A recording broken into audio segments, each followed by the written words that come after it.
Ribuan mahasiswa Lampung turun ke jalan menolak revisi undang-undang yang dinilai pelemahan terhadap Komisi Pemberantasan Korupsi.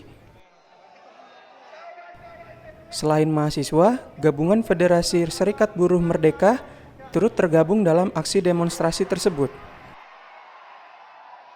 Aksi demonstrasi dilaksanakan di depan kantor DPRD Provinsi Lampung Selasa 24 September 2019.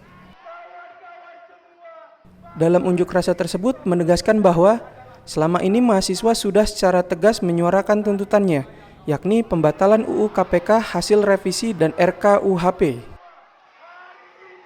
Christine, salah satu koordinator aksi dari Federasi Serikat Buruh Merdeka, mengatakan dalam orasinya Undang-Undang Nomor 05 Tahun 1960 merupakan aturan paling penting sebagai upaya untuk merestrukturasi ketimpangan lahan yang dikuasai oleh segelintir orang atau kolonial pada saat itu.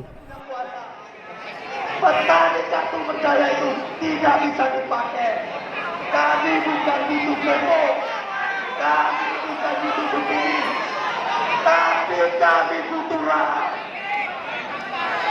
Kawan-kawan semua, bahwa petani kita ini tidak punya lahan. Betul Pak kawan? Apa itu perusahaan besar yang ada di tulang bawah? Sampai hari ini, dua gedung ini pun tidak tahu berapa luasnya kawan-kawan.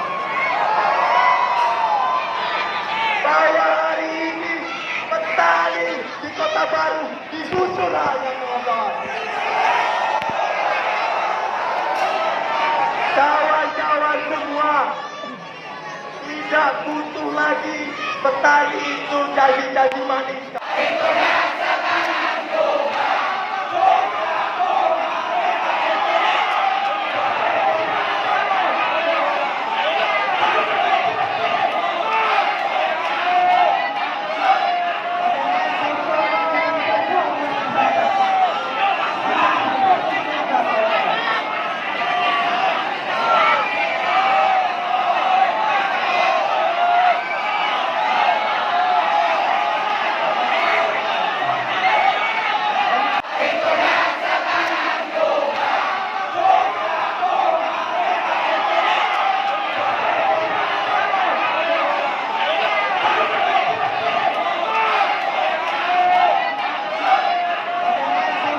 Jangan lupa subscribe ya.